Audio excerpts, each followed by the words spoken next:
Today's discussion is about topic 3, science and technology. We'll focus on ancient science and technology in China. Could you name some of famous inventions made by Chinese in history? Let us discuss together.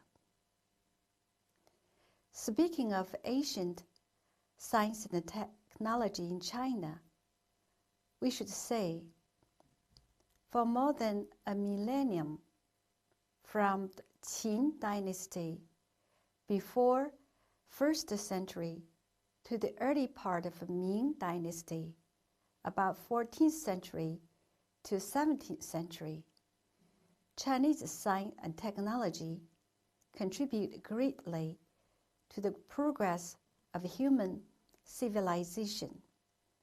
Ancient China had a well-developed agricultural system along with advanced irrigation. A scientifically sophisticated China was also be able to take advantage of an independent tradition in medicine and advanced botanical knowledge. Generally speaking, China's 4 great inventions, namely compass, gunpowder, movable typewriting, and paper making, not only changed the world, but also accelerating the evolution of world history. China further contributed to the world with its rich heritage in ceramics and silk.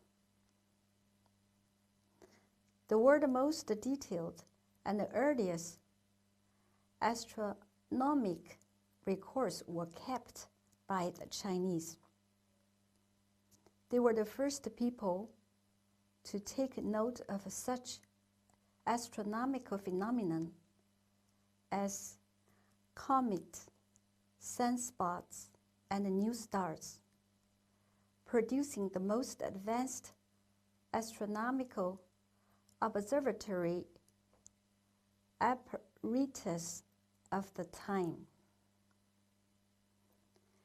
China dominated in metallurgy.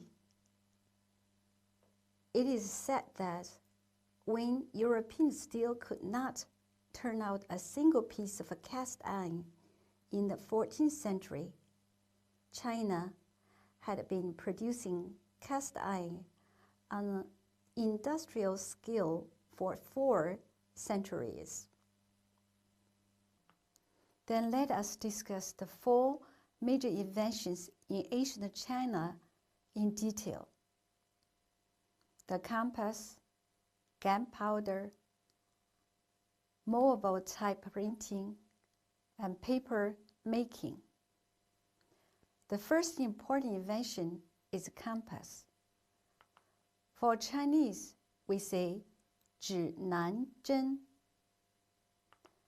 Please look at the square bronze plate with a ladle in the middle. It is quite different from today's compass. How did it work at that time?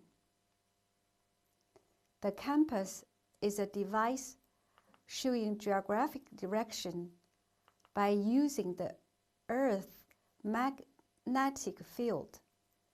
It enabled trade and exploration to develop on a worldwide scale. Early in the Warring State period, while mining ores and metalling copper and iron, Chinese chanced upon a natural magnetite that attracted iron and pointed fixedly north, referred to as South Pointer. The spoon or ladle-shaped compass is made of magnetic lodestone, and the plate is bronze. The circular center represents heaven, and the square plate represents the earth. Chinese characters on the plate denote the 8 main directions of north, northeast, east, etc. This type of compass has been scientifically tested and found to work tolerably well. The earliest record of use of the compass in navigation was in the Song dynasty. Without the invention of the compass, many historic ocean voyages, such as the voyage to India by Vasco da Gama, Christopher Columbus' discoverer of America, Ferdinand Magellan's round-the-world voyage, and Zheng He's 7 voyages to the Western Ocean, would have been inconceivable. This compass vehicle was an ancient Chinese vehicle equipped with many geo wheels and wooden figures that always pointed south no matter which direction the vehicle went. It is an earlier and more primitive form of the compass. Here I'd like to talk a bit more about Chinese navigator Zheng He and his sailing to the western seas for 7 times. Zheng He was a great navigator and a diplomat in Ming Dynasty in China during 15th century. Thanks to the invention of a compass in China at that time, he sailed to the Western Oceans for 7 times. There were amazing voyages in ancient China and also in the world.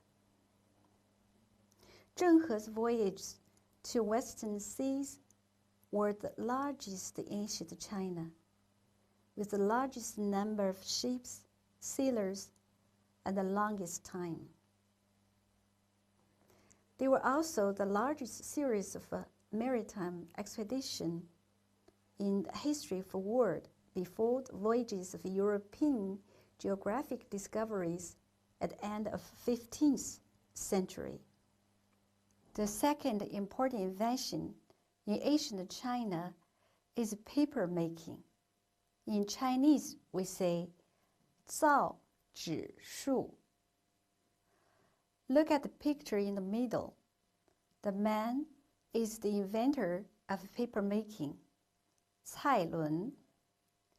Before we turn to the detailed discussion about our paper making, let's see a short movie about inventor of paper making, Cai Lun. Cai Lun.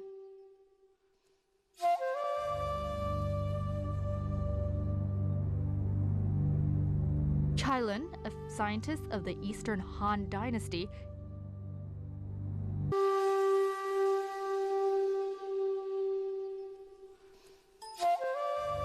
is credited with inventing paper.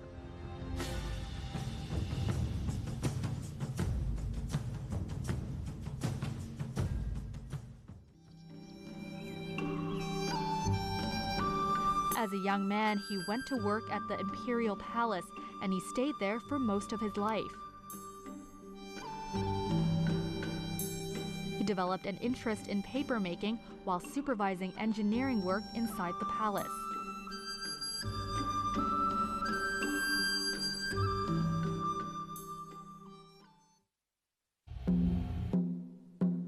Until then, some progress had been achieved in papermaking, but not enough for it to become widespread in writing.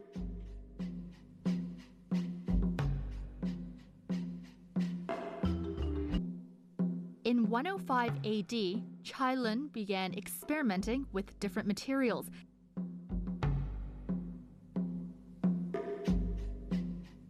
including tree bark, used fishing nets and rags.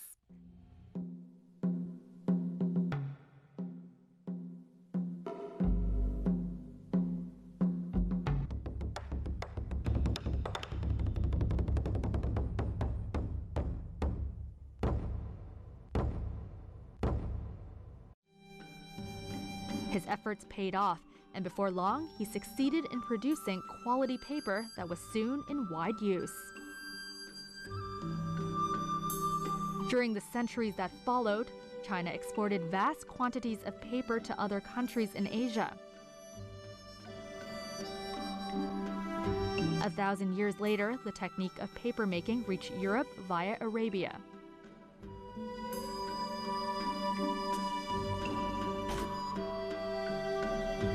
Thus, paper became a welcome replacement for expensive sheepskin in Europe.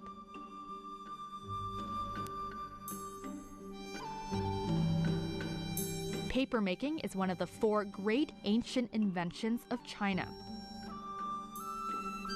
As an important contribution to world civilization,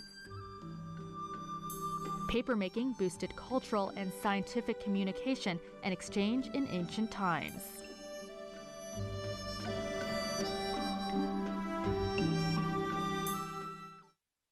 Paper has been a major medium for recording, transmitting, and storing information in human civilization. The earliest characters were inscribed on bones, tortoise shells, and bronze wares in the Shang dynasty. It is about 17th century to 11th century BC, and later on silk, bamboo, and wood. In the Eastern Han dynasty, it is about year of 25 to 220. A court official named Cai Lun used inexpensive materials such as bark, hemp, rags, fisher net, wheat stalks, and other materials to make paper, known as Cai Lun paper. The materials were soaked, cut into pieces, boiled with plant ash, washed, and grounded with a pestle in a mortar.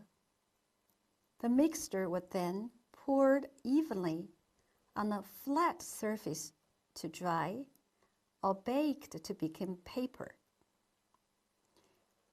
It was relatively cheap, light, thin, durable, and more suitable for brush writing.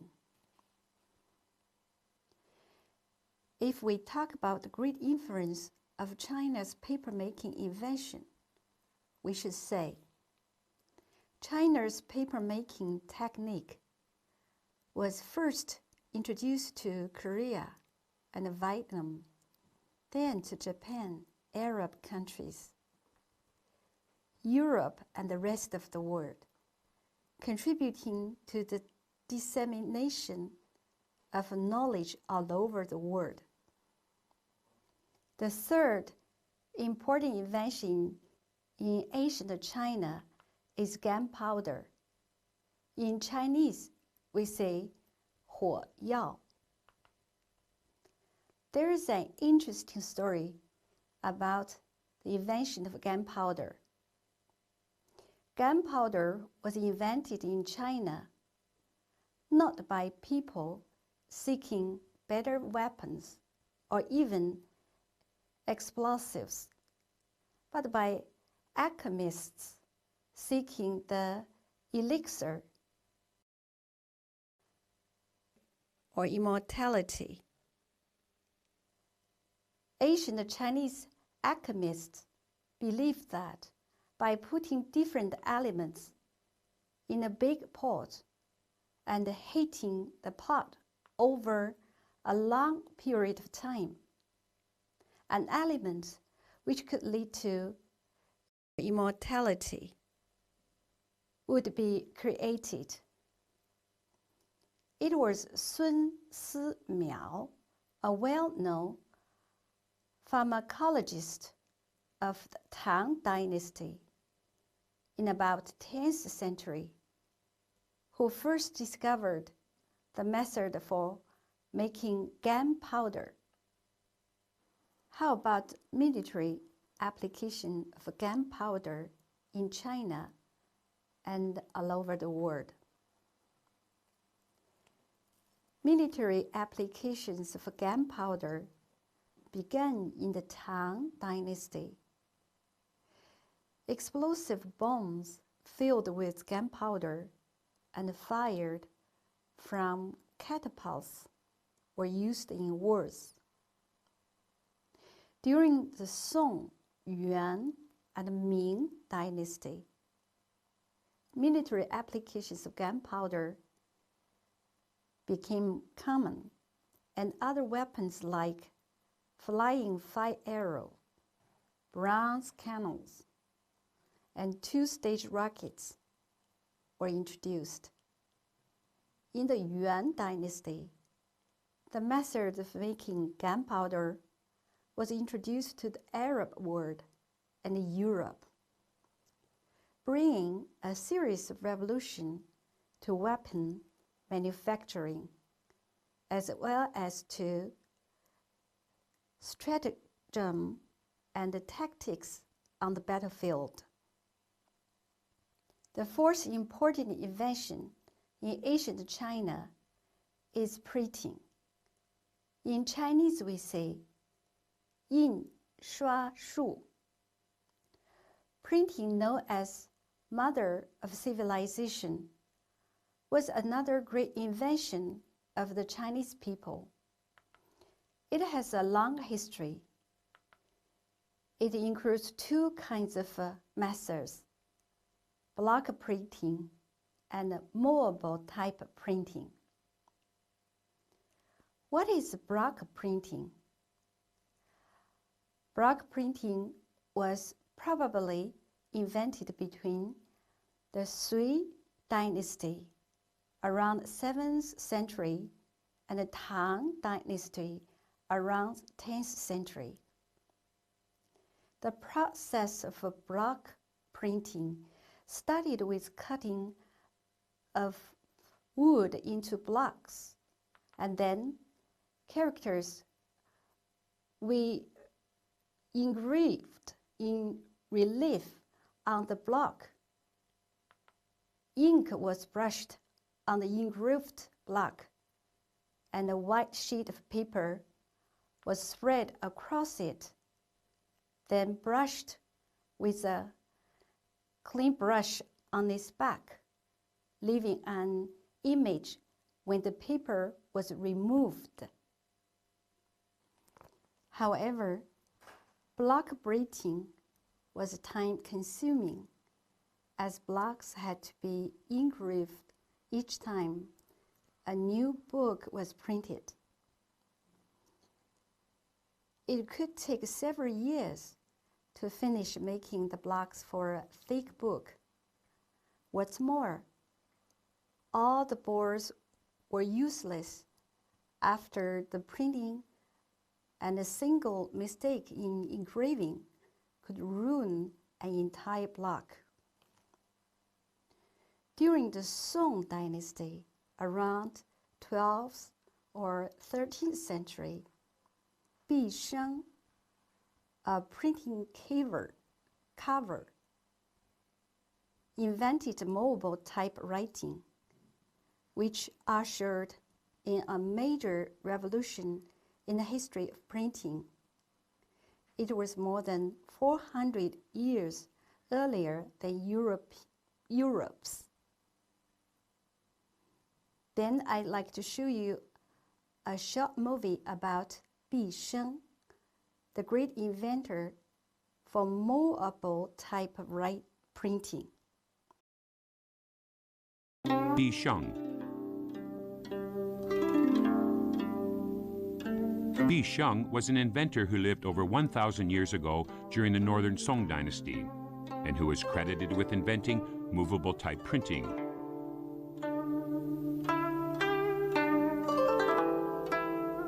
Before his time, printing was done using blocks, which was time-consuming.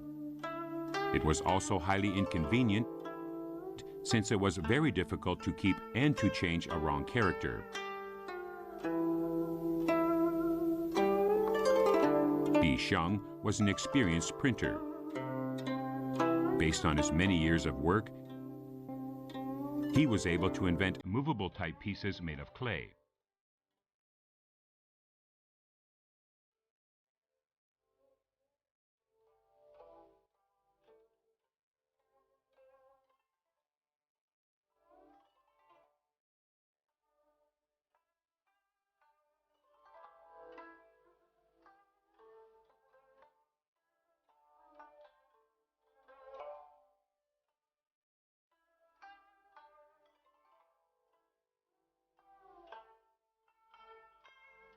Compared with block printing, the new technology had many advantages. Characters could be used repeatedly, the printing process became faster and needed less manpower and materials, and costs were reduced by a significant margin.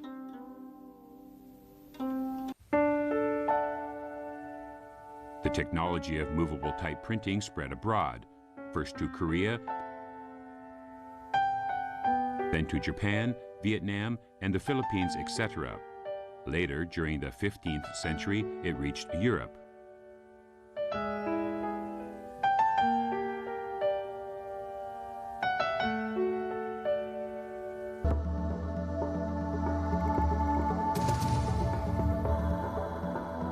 Movable type printing, by revolutionizing the printing process, speeded the development of world civilization in ancient times.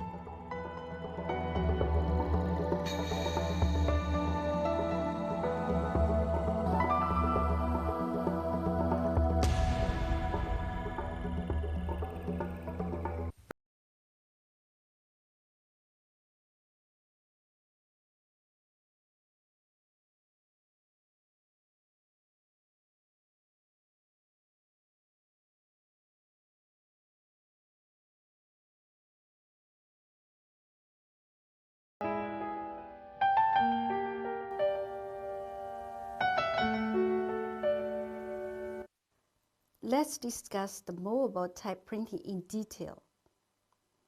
Movable type printing involved engraving single words into pieces of clay, heating them by fire until hardened, and using them as permanent type. The type were then set into printing plates. Mobile type printing has its advantages. After the block had been hardened by fire, the type became durable, could be reused. The pieces of movable type could be glued to an iron plate and later easily detached. Many characters could be assembled to print a page, then broken up and redistributed, stored as needed. Movable type printing developed very quickly with the appearance of wood, tin, copper, and lead blocks. Until now, we have talked about the 4 great inventions in China. What I want to say here is China's 4 great inventions made tremendous contributions to the world economy and the culture of mankind. In addition to the 4 great inventions in China, I'd like to discuss briefly about other impressive Asian inventions. There are 5 works: abacus,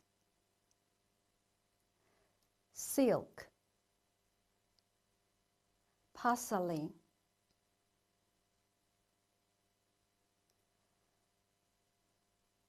seismograph, anesthetic, 围棋. Are you familiar with any of this?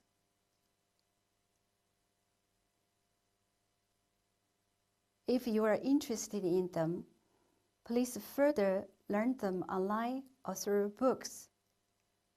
Another important thing related to this topic, science and technology, is traditional Chinese medicine. In Chinese, we say 中医. This is a very big topic. Here, just let us discuss briefly. Traditional Chinese medicine is very different from Western medicine in its means of diagnosis, treatment, and its composition of drugs and prescriptions.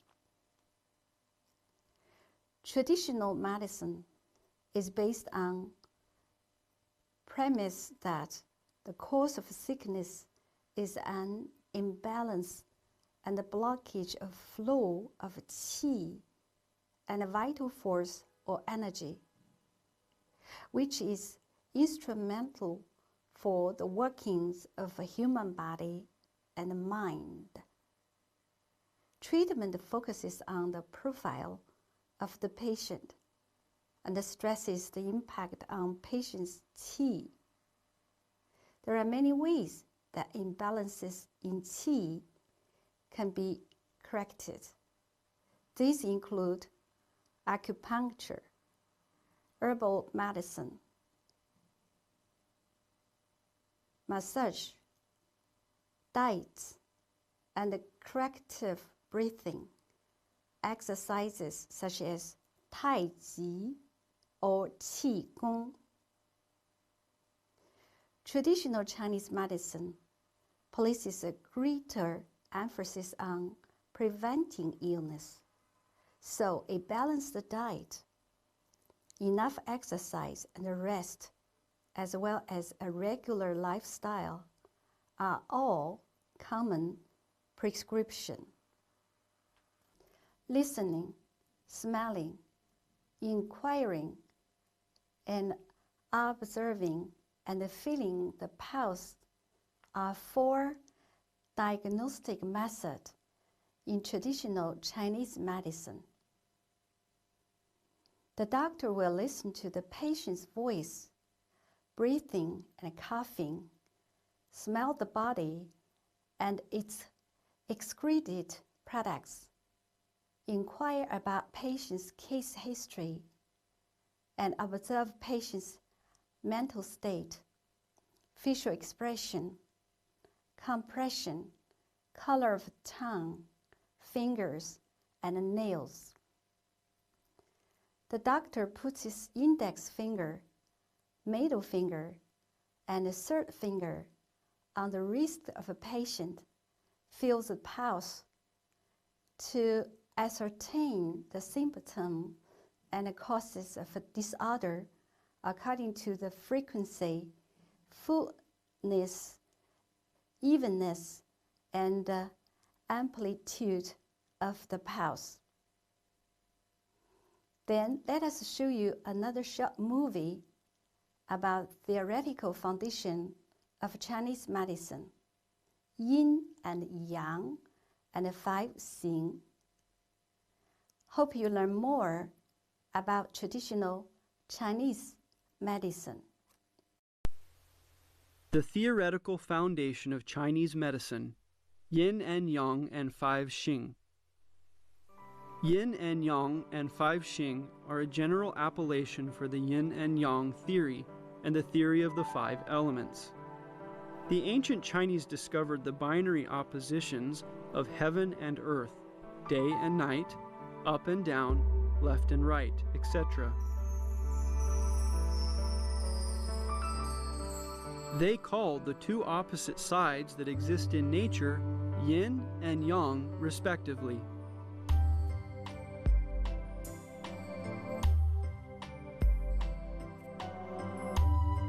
yin represents cold, weakness, or passivity, while yang, hotness, excitement, or activeness.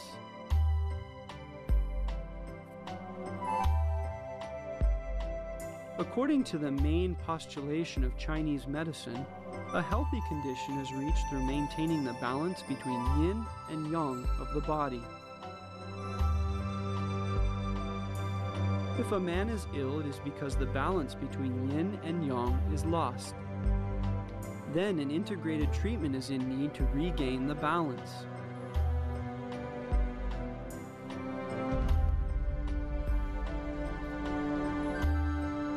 Another traditional view held by ancient Chinese was everything in the world was made up of the 5 elements: metal, wood, water, fire, and earth, and could be categorized according to the 5 elements.